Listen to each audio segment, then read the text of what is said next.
জুলাই গণ অভ্যুত্থানে সাভারের আশুলিয়ায় গুলি করে হত্যার পর ৬ মরদেহ পোড়ানো সহ ৭ হত্যার ঘটনায় করা মানবতাবিরোধী অপরাধের মামলার রায় আজ। এ মামলায় সাবেক এমপি সাইফুল ইসলাম সহ ১৬ জনের বিরুদ্ধে রায় ঘোষণা করা হবে। ট্রাইব্যুনাল ২ এর চেয়ারম্যান বিচারপতি নজরুল ইসলাম চৌধুরী নেতৃত্বাধীন ৩ সদস্যের আন্তর্জাতিক অপরাধ ট্রাইব্যুনালের বিচারিক প্যানেলে এ রায় ঘোষণা করবেন। এটি আন্তর্জাতিক অপরাধ ট্রাইব্যুনালে আওয়ামী লীগ সরকারের সময় মানবতাবিরোধী অপরাধের ঘটনায় হওয়া মামলার তৃতীয় রায়। ১৬ আসামির মধ্যে এ মামলায় গ্রেফতার আছেন ৮ জন, তবে সাবেক এমপি সাইফুল সহ ৮ জন এখনও পলাতক রয়েছেন। এ মামলায় সাক্ষ্য দিয়েছেন ২৩ জন। প্রসিকিউশনের দাবি, মামলাটি প্রমাণে অকাট্য তথ্য উপস্থাপন করেছেন তারা। তবে আসামি পক্ষের আইনজীবীরা তাদের মক্কেলদের নির্দেশ দাবি করে খালাস চান। রায় ঘোষণার কার্যক্রম সরাসরি সম্প্রচার করবে বাংলাদেশ টেলিভিশন। দর্শক, এই মুহূর্তে ট্রাইব্যুনালে আছেন সহকর্মী এস.এম. আরিফ, যুক্ত হচ্ছি তার সাথে। আরিফ, আশুলিয়ায় ৬ মরদেহ পোড়ানোর মামলার রায় ঘিরে কি পরিস্থিতি দেখছেন ট্রাইব্যুনালে? কটা নাগাদ রায় ঘোষণা শুরু হতে পারে আমাদের জানাবেন। হ্যাঁ প্রেরণা, কয়টা নাগাদ হতে পারে এখন পর্যন্ত আমরা সেটা নিশ্চিতভাবে বলতে পারি না। ট্রাইব্যুনাল পুনর্গঠিত তখন ট্রাইব্যুনাল কার্যক্রম শুরু হয়। আমরা দেখেছি 10টার পর মূলত 2 নম্বর ট্রাইব্যুনাল বসে। এটি কিন্তু 2 নম্বর ট্রাইব্যুনালে সেই একটি মামলা, এবং এই মামলার রায় ঘোষণা হওয়ার তারিখ আজকে রয়েছে। এবং এর আগে কিন্তু আমরা 2টি মামলার রায়, এই জুলাই গণঅভ্যুত্থানকে ঘিরে 2টি মামলার রায় কিন্তু আমরা হতে দেখেছি, এবং সেই 2টি রায়ই ছিল ট্রাইব্যুনাল 1-এ। ট্রাইব্যুনাল 1 সবসময় আমরা দেখতাম প্রায় 11টার দিকে বসতো, এবং তার কিছুক্ষণ আগে ট্রাইব্যুনাল 2 বসে। তো এখন পর্যন্ত আসলে ট্রাইব্যুনাল 2 এর কার্যক্রম শুরু হয়নি। তো এখন পর্যন্ত রায়ের বিষয়টি আসলে কখন শুরু হবে সেটি এখন পর্যন্ত জানতে পারিনি আমরা। তবে ধারণা করা হচ্ছে 11টার দিকেই হয়তো শুরু হবে, এবং এই রায়টি আসলে জানেন যে অন্যান্য 2টি রায়ের মতোই বাংলাদেশ টেলিভিশনের মাধ্যমে সরাসরি সম্প্রচার করা হবে, এবং সেটি দেখতে পারবেন দর্শকরা। তো সেই রায়কে ঘিরে আসলে নিরাপত্তা ব্যবস্থা যেমনটি প্রতিনিয়ত আমরা দেখে থাকি সেভাবেই আছে, তবে আজকে কিছুটা একটু বাড়তি দেখা গেছে। বাইরের যে গেট রয়েছে সেখানে অন্যান্য আইনশৃঙ্খলা বাহিনী রয়েছে, তারা সচেষ্ট রয়েছে, এবং ভিতরেও কিন্তু অনেক আইনশৃঙ্খলা বাহিনী রয়েছেন। আমরা পুলিশ সদস্যদের দেখেছি, এবং পাশাপাশি বাইরে আমরা কিন্তু বিজিবি সদস্যদের দেখেছি। তো সেরকম নিরাপত্তা ব্যবস্থা রায়কে ঘিরে কিন্তু রয়েছে। একটু জানিয়ে রাখি যে এই যে মামলাটি আসলে এই মামলাটিতে যে সাক্ষ্য গ্রহণ হয়, সাক্ষ্য গ্রহণের পরে কিন্তু 20 জানুয়ারি থেকে মামলাটির রায় 20 জানুয়ারি কিন্তু মামলাটির রায়ের জন্য অপেক্ষমাণ রাখা হয়। তার আগে কিন্তু 14 এবং 15 জানুয়ারি প্রসিকিউশনের পক্ষে, মানে বিশেষ করে রাষ্ট্রপক্ষে কিন্তু যুক্তিতর্ক উপস্থাপন করা হয়। এরপর যুক্তিতর্ক উপস্থাপন করেন আসামি পক্ষ, এবং তারপরেই আসলে ওই যে বললাম 20 তারিখ রায়ের জন্য অপেক্ষমাণ রাখা হয়। আজকে সেই রায়টি ঘোষণা করা হবে। এবং যদি একটু জানিয়ে রাখি যে এই মামলায় 6 লাশ পোড়ানোর যে মামলা আসলে, সেই মামলায় আসলে এখন পর্যন্ত আটক আছে 8 জন আসামি। এর মধ্যে ঢাকা জেলার সাবেক অতিরিক্ত পুলিশ কমিশনার আবদুল্লাহিল কাফি, ঢাকা জেলা পুলিশের সাবেক অতিরিক্ত সুপার মোহাম্মদ শহীদুল ইসলাম, পরিদর্শক মোহাম্মদ আরাফাত হোসেন, এসআই আব্দুল মালেক, এসআই আরাফাত উদ্দিন, এসআই কামরুল হাসান, শেখ আফজালুল হক ও কনস্টেবল মুকুল চৌকিদার। তো এই যে 8 জন আছে, এর 8 জনের মধ্যে কিন্তু একজন রাজসাক্ষীও হয়েছেন। তিনি আফজালুল হক, তিনি রাজসাক্ষী হিসেবে সাক্ষ্য দিয়েছেন এই মামলায়। এছাড়া পলাতক রয়েছেন 8 জন। সেই 8 জনের মধ্যে সাবেক এমপি সাইফুল ইসলামও রয়েছেন। এই যে মামলাটি এসে গত বছরে 21 আগস্টে এই মামলার আসামিদের বিরুদ্ধে অভিযোগ গঠন করা হয়, এবং এর মধ্য দিয়েই কিন্তু আনুষ্ঠানিক বিচার কাজ শুরু হয়। এই যে আশুলিয়া 6 লাশ পোড়ানোর মামলা, সেই আনুষ্ঠানিক বিচার কাজ শুরুর পর আমরা দেখেছি পর্যায়ক্রমে সাক্ষ্য গ্রহণ এবং যুক্তিতর্ক উপস্থাপন শেষে মামলাটি রায়ের জন্য 20 তারিখ অপেক্ষমাণ রাখা হয়। আজকে এই মামলাটি কিন্তু আসলে এর আগেও কিন্তু আইনশৃঙ্খলা বাহিনীর বিরুদ্ধে একটি রায় কিন্তু ঘোষণা হয়েছিল এই ট্রাইব্যুনাল 1-এ, চাংখারপুলের যে মামলা। এটি হবে দ্বিতীয় মামলা যেখানে আইনশৃঙ্খলা বাহিনী রয়েছেন, পাশাপাশি রাজনৈতিক ব্যক্তিবর্গও রয়েছেন। তো এর আগে প্রধানমন্ত্রী শেখ হাসিনা প্রধানমন্ত্রী সহ 3 জনের বিরুদ্ধে কিন্তু একটি রায়, প্রথম রায়টি হয়েছে এই 5 আগস্টের পর পুনর্গঠিত ট্রাইব্যুনালে। আজকে ট্রাইব্যুনাল 1-এও কয়েকটি মামলার সাক্ষ্য গ্রহণ রয়েছে। এর মধ্যে র্যাবের টিএফআই এবং জেআইসি যে 2টি সেল রয়েছে। জেআইসি, র্যাবের টিএফআই এবং জেআইসি দুটি মামলারই আসলে আজকে সাক্ষ্য গ্রহণ রয়েছে এবং সেই সাক্ষ্য গ্রহণের জন্য যারা এই মামলায় আটক রয়েছেন সেনা কর্মকর্তা 13 জন সেনা কর্মকর্তাকে ইতিমধ্যে কিন্তু হাজির করা হয়েছে এই ট্রাইব্যুনালে। তো এই ছিল আমার কাছে ট্রাইব্যুনাল থেকে সর্বশেষ। আরিফ, আপনাকে ধন্যবাদ। চলে যাচ্ছি পরবর্তী সংবাদে। রাজশাহী বিভাগের 4 জেলায় আজ নির্বাচনী জনসভায় অংশ নেবেন জামায়াত ইসলামীর আমির ডাক্তার শফিকুর রহমান। নির্বাচনের আগে এসব জেলায় শেষবার সফরে এসে 11 দলীয় নির্বাচনী জোটের প্রার্থীদের জন্য ভোট চাইবেন তিনি। রাজশাহীর মাদ্রাসা মাঠে জনসভাটি আয়োজন করেছে জামায়াতের নেতৃত্বাধীন 11 দলীয় জোট। সকাল 11টায় নওগাঁ, দুপুর 12:30টায় চাঁপাইনবাবগঞ্জ, দুপুর 2:30টায় রাজশাহীর গোদাগাড়ি, বিকেল 4:30টায় রাজশাহী মাদ্রাসা ময়দানে এবং সন্ধ্যা 6টায় নাটোরের জনসভায় বক্তব্য দেবেন ডাক্তার শফিকুর রহমান। জনসভা উপলক্ষে ইতিমধ্যে মাঠ প্রস্তুত করা হয়েছে। সমাবেশ স্থলে জড়ো হচ্ছেন নেতাকর্মীরা। ক্ষমতায় গেলে তরুণ তরুণীদের সামরিক প্রশিক্ষণ, নারী নিরাপত্তা, যুবকদের ব্যাপক কর্মসংস্থান সহ 26টি বিষয়ে গুরুত্ব দিয়ে 41 দফা নির্বাচনী ইস্তেহার ঘোষণা করেছে জামায়াত ইসলামী। ইস্তেহারের ঘোষণা হলো একটি নিরাপদ ও মানবিক বাংলাদেশ। রাজধানীর একটি 5 তারকা হোটেলে ইস্তেহার ঘোষণা করেন দলের আমির ডাক্তার শফিকুর রহমান। এসএম আরিফের রিপোর্ট। একসময় সে কিছু কিছু কন্ট্রিবিউট করবে। রাজধানীর একটি 5 তারকা হোটেলে ত্রয়োদশ জাতীয় নির্বাচনের ইশতেহার ঘোষণা করে বাংলাদেশ জামায়াত ইসলামী। নিরাপদ ও মানবিক বাংলাদেশ স্লোগানকে সামনে রেখে 26টি বিষয়কে গুরুত্ব দিয়ে 10টি প্রতিশ্রুতি দেয়া হয়েছে দলটির পক্ষ থেকে। 41 দফার এই ইশতেহারে শিক্ষা, স্বাস্থ্য, অর্থনীতি সহ বিভিন্ন বিষয়কে প্রাধান্য দেয়া হয়েছে। ইশতেহার ঘোষণা করেন দলটির আমির ডাক্তার শফিকুর রহমান। জন্য ইনশাআল্লাহ সোশ্যাল রিভলভিং ফান্ড করব। ইশতেহারে নারীর নিরাপত্তা, কর্মসংস্থান এবং রাষ্ট্রের স্বাধীনতা, সার্বভৌমত্ব অক্ষুণ্ণ রাখার স্বার্থে তরুণ তরুণীদের সামরিক প্রশিক্ষণ দেওয়ার কথা বলা হয়েছে। এছাড়া জামায়াত ক্ষমতায় গেলে বহুল আলোচিত নির্বাচনে পিআর চালুরও অঙ্গীকার করা হয়েছে। আমি জামাত ইসলামের বিজয় চাই না, আমি 18 কোটি মানুষের বিজয় চাই। আমি কোনো গোষ্ঠ পরিবর্তনকে কোনো রাজনীতিতে বিশ্বাস করি না। আমি বিশ্বাস করি জনতার রাজনীতিতে, জনগণের রাজনীতিতে। এই জন্য আমাদের ইশতেহার তৈরিতে আমরা জনতার কাছে তাদের অভিপ্রায়, অভিমত, আকাঙ্ক্ষা এবং তাদের পরামর্শ আমরা চেয়েছি। প্রতিহিংসার রাজনীতিতে বিশ্বাস করে না জামায়াত উল্লেখ করে দলটির আমির বলেন, অতীত পিছনে ফেলে যুব সমাজকে সাথে নিয়ে এগিয়ে যেতে চান তারা। এই প্রতিহিংসার রাজনীতি করে করে আমাদের সমাজকে, দেশকে অনেক ক্ষতি করে ফেলেছে। ওই পিছনের রাজনৈতিক কালচার আর ধারণ করে চলতে চাই না।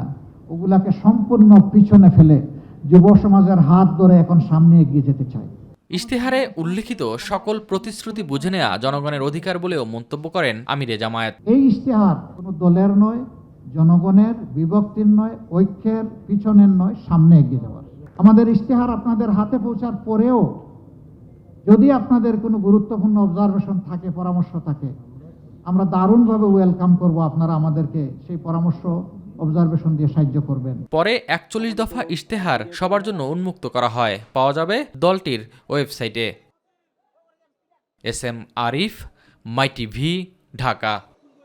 আগামী 12 ফেব্রুয়ারি অনুষ্ঠিতব্য ত্রয়োদশ জাতীয় সংসদ নির্বাচন ও গণভোট উপলক্ষে সামাজিক যোগাযোগ মাধ্যমে নির্বাচনী প্রচারণায় রাজনৈতিক দল ও প্রার্থীদের আচরণবিধি কঠোরভাবে প্রতিপালনের নির্দেশ দিয়েছে ইসি সচিবালয়ের পরিচালক ও তথ্য প্রদানকারী কর্মকর্তা মোহাম্মদ রুহুল আমিন মল্লিক জানান, এ সংক্রান্ত একটি চিঠি দেশের সব রিটার্নিং কর্মকর্তাদের কাছে পাঠানো হয়েছে। এতে বলা হয়েছে, রাজনৈতিক দল ও প্রার্থীর আচরণ বিধিমালা 2025-এর বিধি 16 অনুযায়ী সামাজিক যোগাযোগ মাধ্যমে প্রচারণা চালাতে হলে প্রার্থী ও তার নির্বাচনী এজেন্টকে ব্যবহৃত প্ল্যাটফর্মের নাম, অ্যাকাউন্ট আইডি, ইমেইল ঠিকানা সহ শনাক্তকরণ তথ্য প্রচার শুরুর আগে সংশ্লিষ্ট রিটার্নিং কর্মকর্তার কাছে জমা দিতে হবে। প্রচারণায় জমে উঠেছে বরিশালের দ্বীপ উপজেলা মেহেন্দিগঞ্জের জাতীয় সংসদ নির্বাচন। প্রার্থীরা ঘুরছেন ভোটারদের দ্বারে দ্বারে, উন্নয়নের প্রতিশ্রুতি দিচ্ছেন ভোটারদের। তবে ভোটারদের ভাবনা একটাই, যারা মেহেন্দিগঞ্জের নদী ভাঙন প্রতিরোধ ও উন্নয়ন করবে তাদের পক্ষে রায় দিবেন তারা। শামীম খানের তথ্যে জানাচ্ছেন তামান্না সিদ্দিকা। দিন যত ঘনিয়ে আসছে ততই জমে উঠছে নির্বাচনী প্রচারণা। সারা দেশের মতো নির্বাচনী ছোঁয়া লেগেছে বরিশালের দ্বীপ উপজেলা মেহেন্দিগঞ্জেও। আমাদের উন্নয়নের পক্ষে যে কাজ করবে তাকে আমরা ভোট দিয়ে জয়যুক্ত করব। যারা উন্নয়নের কাজ করব আমরা তাদেরকেই ভোট দেব। রাস্তাঘাট, পোলঘাট, ব্রিজ বা অথবা কিসের জন্য কাজ করবে তার জন্য। পাড়া মহল্লা থেকে শুরু করে গ্রামের আনাচে কানাচে প্রত্যন্ত অঞ্চলেও প্রার্থীরা এবং দলের নেতাকর্মীরা ছুটছেন ভোটারদের দ্বারে। আমাদের এই জায়গায় নদী ভাঙনের বেশি সমস্যা, তাই আমরা চাচ্ছি যারা এই উন্নয়নমূলক কাজগুলো করবে তাদেরকে। রোদের স্বার্থে, রাস্তাঘাটের স্বার্থে এই তরুণ নেতৃত্বের মাধ্যমেই আশা রাখি বাস্তবায়ন হবে। ব্যানার ফেস্টুনে ছেয়ে গেছে গ্রামগঞ্জ। সকাল থেকে গভীর রাত পর্যন্ত চলছে উঠান বৈঠক। সভা সমাবেশে দিচ্ছেন উন্নয়নের নানা প্রতিশ্রুতি। আমাদের এখানে নদী ভাঙনের একটি বড় সমস্যা আছে, যোগাযোগের একটি ব্যাপক সমস্যা আছে, কারণ আপনারা জানেন যে এখানে পুরোটাই নদী। আমরা বহুমুখী সড়ক যোগাযোগের কথা বলেছি, যেটিকে আমরা খুব ভালোভাবে প্ল্যান ওয়াইজ মানুষকে বোঝাতে পেরেছি। মেহেন্দিগঞ্জে সবচেয়ে বড় সমস্যা একেবারে মূল ল্যান্ডের সাথে সংযোগ, এটাকে আমরা স্থাপন করেছি। আমরা এই নদী ভাঙনকে স্থায়ীভাবে প্রকল্প করে ব্যাকআপ প্রকল্পের মাধ্যমে এটাকে পুরা মেহেন্দিগঞ্জ কাজিয়ার নদী ভাঙন থেকে রক্ষা করছি। সংসদীয় আসন বরিশাল 4 হিজলা মেহেন্দিগঞ্জ আসনে ত্রয়োদশ জাতীয় সংসদ নির্বাচনে 6 জন প্রার্থী ভোট যুদ্ধে অবতীর্ণ হলেও মূল প্রতিদ্বন্দ্বিতা দাড়িপাল্লা প্রতীক নিয়ে জামাতের আব্দুল জব্বার, ধানের শীষের বিএনপি প্রার্থী মোহাম্মদ রাজীব আহসানের মধ্যে।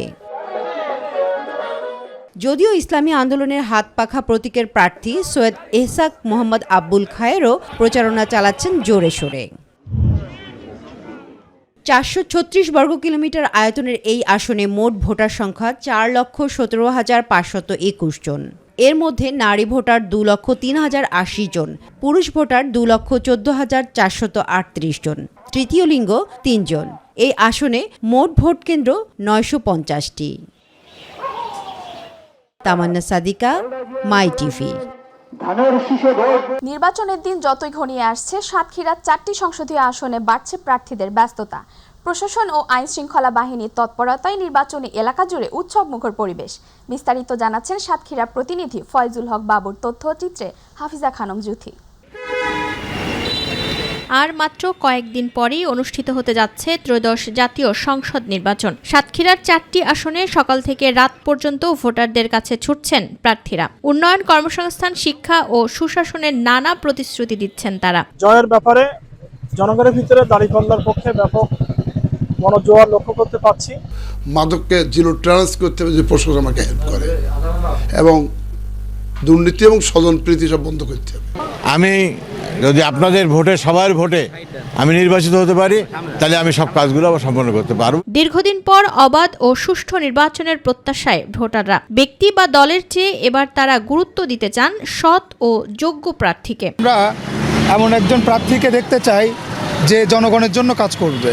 আমরা এরকম সরকার চাই যাতে সাশ্রয়ী মানুষ চলতে পারবে। নির্বাচনকে সামনে রেখে সাতক্ষীরার 7টি উপজেলা জুড়ে সম্পন্ন হয়েছে সব ধরনের প্রস্তুতি। নারী ভোটারদের অংশগ্রহণ বাড়াতে জেলা প্রশাসন নিয়েছে বিশেষ উদ্যোগ। আমরা ভোটার উদ্বুদ্ধকরণ সভাও করছি, যাতে যেখানে মাইনরিটি আছে বা নারী ভোটার আছে তারাও যাতে আস্থার জায়গাটি তাদের তৈরি হয়।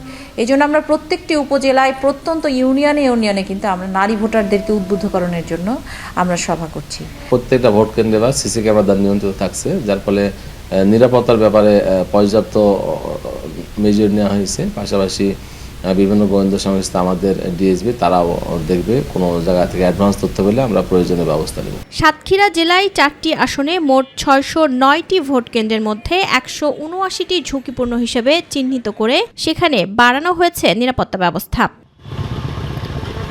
হাফিজা খানম জুথি, মাই টিভি নিউজ ডেস্ক। ত্রয়োদশ জাতীয় সংসদ নির্বাচনকে সামনে রেখে গাজীপুর 1 আসনে বিএনপি মনোনীত প্রার্থী ও কেন্দ্রীয় নির্বাহী কমিটির সদস্য মুজিবুর রহমানের সমর্থনে কালিয়াকৈর বাস স্ট্যান্ড চত্বরে মালিক শ্রমিক সমাবেশ অনুষ্ঠিত হয়েছে। বুধবার বিকেলে গাজীপুর জেলা পরিবহন মালিক সমিতির আয়োজনে এ সমাবেশ হয়। সমাবেশে মুজিবুর রহমান বলেন, ধানের শীষের বিজয় নিশ্চিত করতে সবাইকে ঐক্যবদ্ধ হতে হবে। তিনি আরও বলেন, সকল বাধা উপেক্ষা করে আসন্ন নির্বাচনে ভোটের মাধ্যমে বিজয় অর্জন করা হবে। সমাবেশে কেন্দ্রীয় ও স্থানীয় বিএনপি নেতৃবৃন্দ উপস্থিত ছিলেন। যে নির্বাচন দীর্ঘদিন পর বাংলাদেশের মানুষ যশোরের চৌগাছা ঝিকরগাছা সহ সারা দেশে নির্বাচনী প্রচারণার সময় মহিলা জামায়াতের নারী কর্মীদের উপর হামলা, হেনস্থা ও কটূক্তির প্রতিবাদে বিক্ষোভ মিছিল ও সমাবেশ অনুষ্ঠিত হয়েছে। যশোরের চৌগাছা কামিল মাদ্রাসা মাঠে সমাবেশ শেষে হাজার হাজার নারী কর্মীদের অংশগ্রহণে বিক্ষোভ মিছিলটি শহরের বিভিন্ন সড়ক প্রদক্ষিণ করে। মিছিলে স্লোগানে নারীদের উপর হওয়া হেনস্থার প্রতিবাদ জানালেন। বিক্ষোভ মিছিল ও সমাবেশের সময় প্রধান অতিথি হিসেবে উপস্থিত ছিলেন জামায়াতের সমাপ্তিত এমপি প্রার্থী যশোর 2 আসনে জামায়াতের এমপি প্রার্থী ডাক্তার মোসলেউদ্দিন ফরিদ, চৌগাছা উপজেলা জামায়াতের আমির মা গোলাম মোর্শেদ, যশোর 2 আসনের নির্বাচন পরিচালক জয়নাল আবেদিন সহ অনেকে। ত্রয়োদশ জাতীয় সংসদ নির্বাচনে গাজীপুর 2 আসনের বিএনপি মনোনীত প্রার্থী এম মঞ্জুরুল করিম রনির পক্ষে টঙ্গীতে গণসংযোগ ও লিফলেট বিতরণ কর্মসূচি অনুষ্ঠিত হয়েছে। বিএম শামীমের উদ্যোগে ঢাকা ময়মনসিংহ মহাসড়কের টঙ্গী বাজারের বিভিন্ন গুরুত্বপূর্ণ স্থানে বিএনপির পক্ষে প্রচারণা চালানো হয়। আরও উপস্থিত ছিলেন থানা কৃষক দলের সাধারণ সম্পাদক মুজিবুর রহমান, ওয়ার্ড শ্রমিকের দলের সভাপতি আব্দুল বাতেন, সাধারণ সম্পাদক শাহাবুদ্দিন বেপারী সহ বিএনপি ও সহযোগী সংগঠনের বিভিন্ন স্থানের নেতাকর্মীরা।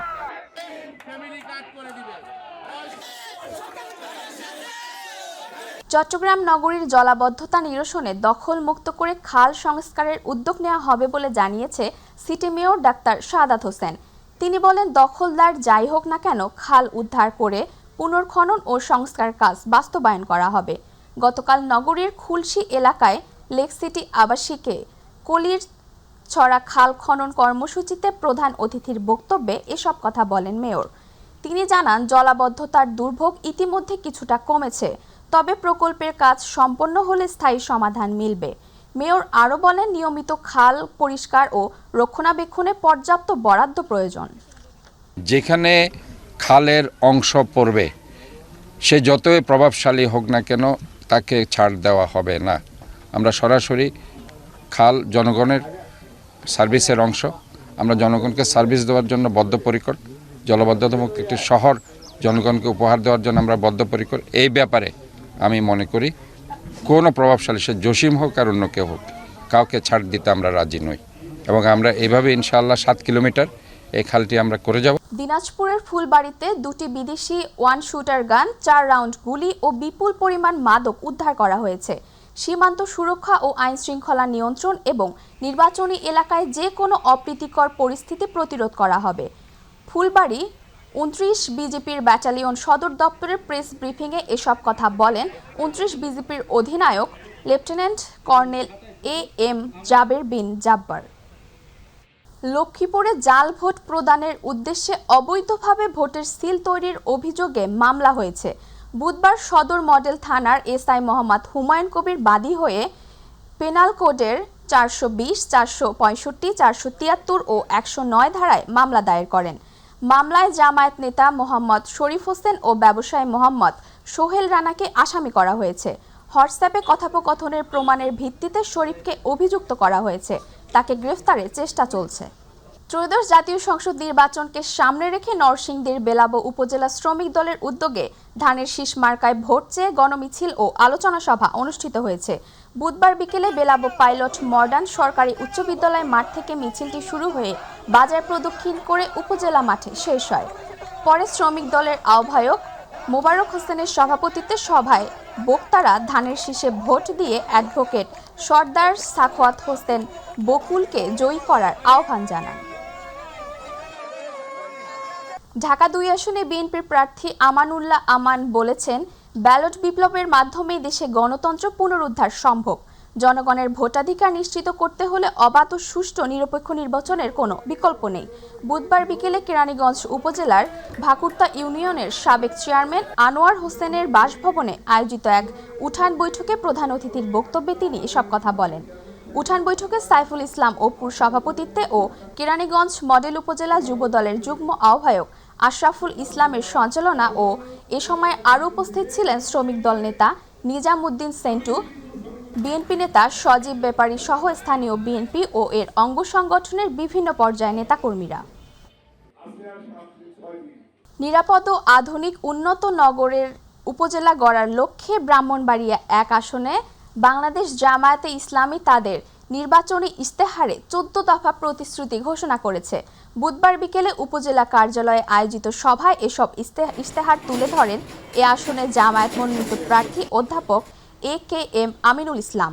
উপজেলা জামায়াতের প্রচার ও মিডিয়ার সম্পাদক জাহিদুল ইসলামের সঞ্চালনায় সভায় প্রধান অতিথি ছিলেন জেলা জামায়াতের অ্যাসিস্ট্যান্ট সেক্রেটারি অধ্যাপক জুনায়েদ হাসান। এ সময় জেলা সুরা সদস্য মাওলানা খোরশেদ আলম, উপজেলার সাবেক আমির সায়েদ আলী, শাহজাহান ভূঁইয়া, বিভিন্ন প্রিন্ট ও ইলেকট্রিক মিডিয়ার সাংবাদিকগণ উপস্থিত ছিলেন। আসন্ন ত্রয়োদশ জাতীয় সংসদ নির্বাচন উপলক্ষে মাদারীপুর 3 সংসদীয় আসনে বিএনপির দলীয় মনোনীত এমপি প্রার্থী আনিসুর রহমান তালুকদার খোকনের পক্ষে নারী ভোটারদের অংশগ্রহণে ধানের শীষ উঠান বৈঠক অনুষ্ঠিত হয়েছে। মঙ্গলবার বিকেলে ডাসার উপজেলার বালিগ্রাম ইউনিয়ন 4 নং ওয়ার্ডে BM নুরুল হকের উদ্যোগে এই উঠান বৈঠক অনুষ্ঠিত হয়। বালিগ্রাম ইউনিয়নের সাবেক সভাপতি মোহাম্মদ সেলিম মিয়ার সভাপতিত্বে এতে ফরিদপুর সরকারি রাজেন্দ্র কলেজের ছাত্রদলের সাবেক নেত্রী কোহিনুর খানম, বালিগ্রাম ইউনিয়নের বিএনপি নেতা নান্নু খান, আহমেদ হাকিম, ইউনিয়ন মহিলা দলের নেত্রী মনি বেগম সহ অন্যরা উপস্থিত ছিলেন। ঝালকাঠির নলছিটিতে আসন্ন জাতীয় সংসদ নির্বাচনকে সামনে রেখে যৌথ বাহিনীর ভ্রাম্যমাণ চেকপোস্ট স্থাপন করা হয়েছে। ট্রাফিক আইন বিরোধী কর্মকাণ্ডের বিরুদ্ধে অভিযান পরিচালনা করেন উপজেলা প্রশাসন, বাংলাদেশ সেনাবাহিনীর সদস্য, বর্ডার গার্ড বাংলাদেশ ও পুলিশের সদস্যরা। গতকাল বিকেল থেকে সন্ধ্যা পর্যন্ত উপজেলা বরিশাল পটুয়াখালী মহাসড়কে আইন অমান্যকারী চালকদের বিরুদ্ধে বিভিন্ন ব্যবস্থা নেওয়া হয়। পরিচালিত অভিযানে যানবাহন তল্লাশি করা হয়। এ সময় 4টি মোটরসাইকেল চালকদের বিরুদ্ধে 2000 টাকা জরিমানা আদায় করে। অভিযান পরিচালনা করেন উপজেলার সহকারী commissioner executive magistrate Rizvi Ahmed সবুজ। এ সময় তার সাথে ছিলেন সেনাবাহিনীর ক্যাপ্টেন সাইয়ার, নলছিটি থানা ইনচার্জ আরিফুল আলম, বিজিপির জেসি নায়ক সুবেদার ফারুক আলম সহ আইনশৃঙ্খলা রক্ষাকারী বাহিনীর সদস্যরা। গাজীপুরের শ্রীপুরে খেলাফত মজলিসের শ্রীপুর উপজেলা শাখার সভাপতি আব্দুস সাত্তারের নেতৃত্বে অর্ধশতাধিক নেতাকর্মী বিএনপিতে যোগদান করে। বুধবার দুপুরে উপজেলার বর্মি বাজারের বরমি জামিয়া আলওয়ারিয়া মাদ্রাসার হলরুমে কেন্দ্রীয় বিএনপির সহ স্বাস্থ্য বিষয়ক সম্পাদক ও গাজীপুর 3 আসনের বিএনপি মনোনীত প্রার্থী অধ্যাপক ডাক্তার রফিকুল ইসলাম বাচ্চুর হাতে ফুল দিয়ে বিএনপিতে যোগদান করেন খেলাফত মজলিসের অর্ধশতাধিক নেতাকর্মী। বিএনপিতে যোগদানকৃত নেতাকর্মীরা হলেন খেলাফত মজলিস শ্রীপুর উপজেলা শাখার সভাপতি আব্দুস সাত্তার, উপজেলা সিনিয়র সহসভাপতি মোশাররফ হোসেন, বরমি আনোয়ারিয়া মাদ্রাসার মেহতামিম মুফতি আশেকে মোস্তফা, খেলাফত মজলিসের সদস্য ইকবাল হোসেন প্রমুখ। খেলাফত মজলিসের শ্রীপুর উপজেলা শাখার সভাপতি আব্দুস সাত্তার বলেন, দীর্ঘ লড়াই আন্দোলন রক্তের বিনিময়ে স্বৈরাচার বিদায় হয়েছে। আমাদের আশার প্রতিফলন হয়নি। যারা ইসলামকে রাষ্ট্র কায়েমের কথা বলছে আসলে তার ধারের কাছে নেই সেই দলগুলো। চট্টগ্রামের মিরসরাইয়ের বড়াইয়াহাট অবস্থিত BM হাসপাতালের উদ্যোগে উদ্বোধন করা হয়েছে একটি আধুনিক ব্লাড ব্যাংক। হাসপাতালের ব্যবস্থাপনা পরিচালক ডাক্তার ওসমান গনি ভূঁইয়ার সভাপতিত্বে আনুষ্ঠানিকভাবে এর উদ্বোধন করা হয়। অনুষ্ঠানে বক্তব্য রাখেন কুমিল্লা মেডিকেল কলেজের ট্রান্সফিউশন বিভাগের বিভাগীয় প্রধান ডাক্তার আশরাফুল হক চিকিৎসক, হাসপাতাল পরিচালক ও স্বেচ্ছাসেবী সংগঠনের নেতাকর্মীবৃন্দ। বক্তারা বলেন, এই ব্লাড ব্যাংক রোগীদের জীবন রক্ষায় গুরুত্বপূর্ণ ভূমিকা রাখবে। অনুষ্ঠানে বিভিন্ন স্বেচ্ছাসেবী সংগঠনকে সম্মাননা ক্রেস্ট প্রদান করা হয়।